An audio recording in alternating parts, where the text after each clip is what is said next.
ഇറാനുമായുള്ള നയതന്ത്ര ചർച്ചകൾ ഒരു വശത്ത് നടക്കുമ്പോഴും സൈനികമായ കരുത്ത് പ്രകടിപ്പിച്ച അമേരിക്ക ലോകത്തിലെ ഏറ്റവും വലിയ വിമാനവാഹിനി കപ്പലായ USS ജെറാൾഡ് ആർ ഫോർഡിനെ പേർഷ്യൻ ഗൾഫിലേക്ക് അയക്കുവാൻ പ്രസിഡന്റ് ഡൊണാൾഡ് ട്രംപ് ഉത്തരവിട്ടു. ഇറാനുമായുള്ള ചർച്ചകൾ പരാജയപ്പെട്ടാൽ സൈനിക നടപടിക്ക് മടിക്കില്ലെന്ന കർശനമായ സന്ദേശമാണ് ഇതിലൂടെ അമേരിക്ക നൽകുന്നത്. നിലവിൽ പേർഷ്യൻ ഗൾഫിലുള്ള USS എബ്രഹാം ലിങ്കണ് പുറമെയാണ് USS ജെറാൾഡ് ആർ ഫോർഡിനെ കൂടി മേഖലയിലേക്ക് വിന്യസിക്കുന്നത്. കരീബിയൻ കടലിലായിരുന്ന ഈ കപ്പലിനോട് അടിയന്തരമായി മിഡിൽ ഈസ്റ്റിലേക്ക് തിരിക്കുവാൻ നിർദ്ദേശിക്കുകയായിരുന്നു. അതേസമയം ഒരു കരാറിലെത്തുവാൻ സാധിച്ചില്ലെങ്കിൽ ഞങ്ങൾക്ക് ഈ കപ്പലുകളുടെ സേവനം ആവശ്യമായി വരുമെന്ന് ട്രംപ് മാധ്യമങ്ങളോട് പ്രതികരിച്ചു. ഇറാനിൽ ഒരു ഭരണമാറ്റമുണ്ടാകുന്നത് ലോകത്തിന് തന്നെ ഗുണകരമാകുമെന്നും അദ്ദേഹം കൂട്ടിച്ചേർത്തു. ആഴ്ചകളോളം നീണ്ടുനിന്നേക്കാവുന്ന ഒരു സൈനിക നീക്കത്തിനാണ് US പെന്റഗൺ തയ്യാറെടുക്കുന്നത്. ചർച്ചകൾക്കായി അടുത്ത ചൊവ്വാഴ്ച വരെ സമയം അനുവദിച്ചിട്ടുണ്ടെങ്കിലും ഒത്തുതീർപ്പിന് ഇറാൻ തയ്യാറായില്ലെങ്കിൽ ആക്രമണം അനിവാര്യമാണെന്ന സൂചനയാണ് പുറത്തുവരുന്നത്. അമേരിക്കയുടെ ഭാഗത്തു നിന്നുള്ള ഏതു നീക്കത്തിനും തക്കതായ മറുപടി നൽകുമെന്ന് ഇറാൻ വിദേശകാര്യമന്ത്രി അബ്ബാസ് അരാക്ചി വ്യക്തമാക്കി.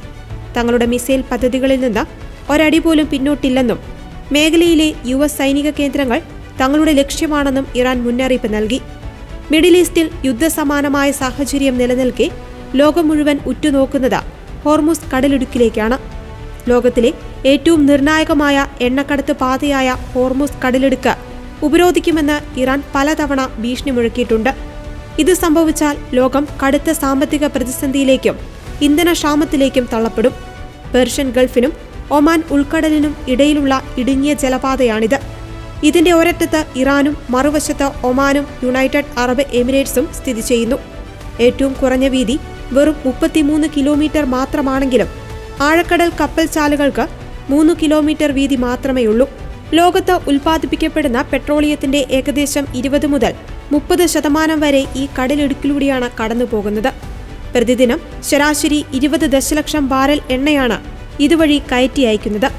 Saudi Arabia, Iraq, UAE, Kuwait, Qatar തുടങ്ങിയ രാജ്യങ്ങളിൽ നിന്നുള്ള എണ്ണയും പ്രകൃതിവാതകവും അന്താരാഷ്ട്ര വിപണിയിൽ എത്തുന്നത് ഈ പാതയിലൂടെയാണ്. ഇന്ത്യ ഇറക്കുമതി ചെയ്യുന്ന ക്രൂഡ് ഓയിലിന്റെ വലിയൊരു ഭാഗം ഹോർമുസ് കടലിടുക്ക് വഴിയാണ് വരുന്നത്.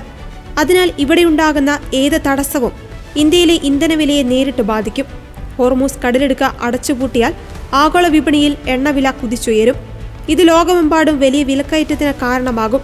ഇറാനെതിരെ അമേരിക്കയോ ഇസ്രായേലോ സൈനിക നീക്കം നടത്തിയാൽ ഹോർമുസ് കടലിടുക്ക് ഉപരോധിക്കുമെന്നാണ് ഇറാന്റെ നിലപാട്. 2012 തങ്ങളുടെ എണ്ണ കയറ്റുമതിക്ക് മേൽ ഉപരോധം ഏർപ്പെടുത്തിയപ്പോൾ ഇറാൻ ഈ പാത അടയ്ക്കുമെന്ന് ഭീഷണിപ്പെടുത്തിയിരുന്നു. കടൽക്ഷോഭമെന്ന് വിശേഷിപ്പിക്കാവുന്ന തരത്തിൽ ഇറാൻ ഈ മേഖലയിൽ നിരന്തരം നാവിക അഭ്യാസങ്ങൾ നടത്താറുണ്ട്.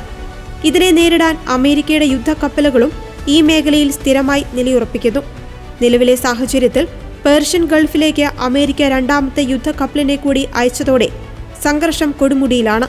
ഹോർമുസ് കടലിടുക്കിൽ ഇറാൻ കുഴിബോംബുകൾ വിന്യസിക്കുവാനോ കപ്പലുകൾ പിടിച്ചെടുക്കുവാനോ സാധ്യതയുണ്ടെന്ന് US രഹസ്യാന്വേഷണ ഏജൻസികൾ മുന്നറിയിപ്പ് നൽകുന്നു.